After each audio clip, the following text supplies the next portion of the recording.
നല്ല എരിവും പുളിയും മധുരമൊക്കെയുള്ള ടേസ്റ്റി ആയിട്ടുള്ളൊരു മാങ്ങയച്ചാറ് തയ്യാറാക്കിയാലോ. ചോറിൻ്റെ കൂടെയും പലഹാരത്തിൻ്റെ കൂടെയും കഴിക്കാൻ നല്ല ടേസ്റ്റാണ്. ഇപ്പം മാങ്ങയുടെ സീസണല്ലേ, എവിടെ നോക്കിയാലും മാങ്ങ കിട്ടും. ഒരു 10 മിനിറ്റ് സമയം മതി ഈ മധുരമുള്ള മാങ്ങയച്ചാറ് തയ്യാറാക്കാൻ.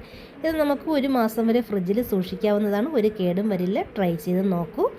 അച്ചാർ തയ്യാറാക്കാനായിട്ട് 3 പച്ച മാങ്ങ എടുത്തിട്ടുണ്ട്. മധുരത്തിന് വേണ്ടിയിട്ട് 2 അച്ച് ശർക്കര, കുറച്ച് കറിവേപ്പില. ഇനി നമുക്കിതിലേക്ക് കുറച്ച് പൊടികൾ ചേർക്കണം. അത് ഞാൻ ചേർക്കുന്ന സമയത്ത് പറയാം.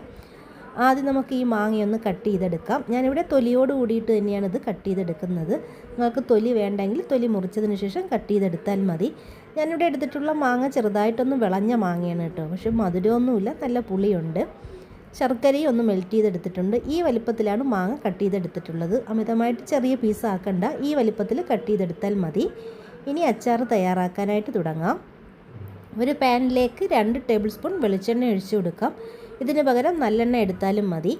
വെളിച്ചെണ്ണ ചൂടായി വരുന്ന സമയത്ത് ഇതിലേക്ക് 1/2 ടീസ്പൂൺ കടുകിട്ട് കൊടുക്കാം. കടുക് പൊട്ടി വരുമ്പോൾ ഒരു 1/4 ടീസ്പൂൺ ഉലുവ ചേർത്ത് കൊടുക്കാം. ഉലുവയും കടുകൊക്കെ നല്ലതുപോലെ പൊട്ടി വരുന്ന സമയത്തിലേക്ക് കറിവേപ്പില ഇട്ട് അരിഞ്ഞു വെച്ചിട്ടുള്ള മാങ്ങയും കൂടെ ചേർത്ത് കൊടുക്കാം. എന്നിട്ട് 1 മിനിറ്റ് നേരം ഒന്ന് വഴറ്റിയെടുക്കാം. ഇനി നമുക്കിതിലേക്ക് പൊടികൾ ചേർത്ത് കൊടുക്കണം. അമിതമായിട്ട് പൊടികളൊന്നുമില്ല. എരിവിനനുസരിച്ചിട്ടുള്ള മുളക് പൊടി, ഞാനിവിടെ 1 ടേബിൾ സ്പൂൺ മുളക് പൊടിയാണ് എടുത്തിട്ടുള്ളത്.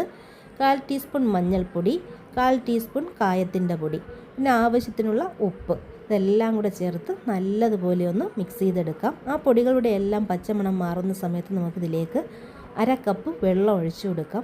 മാങ്ങ ചെറുതായിട്ടൊന്ന് വേവിച്ചെടുക്കുന്നതിന് വേണ്ടിയിട്ടാണ്. നോർമൽ വെള്ളം 1/2 കപ്പ് ഒഴിച്ചു കൊടുക്കാം. എന്നിട്ട് മീഡിയം ഫ്ലെയിമിൽ അടച്ച് വെച്ച് നല്ലതുപോലെ ഇതൊന്ന് വേവിച്ചെടുക്കണം. ഒരുപാട് അങ്ങ് വെന്തുടഞ്ഞു പോകണ്ട, ചെറുതായിട്ടൊന്ന് വേവിച്ചെടുത്താൽ മതി. ഇതേ ഇപ്പം മാങ്ങയൊക്കെ ഒന്ന് വെന്ത് വന്നിട്ടുണ്ട്, ഇത്രയും മതി.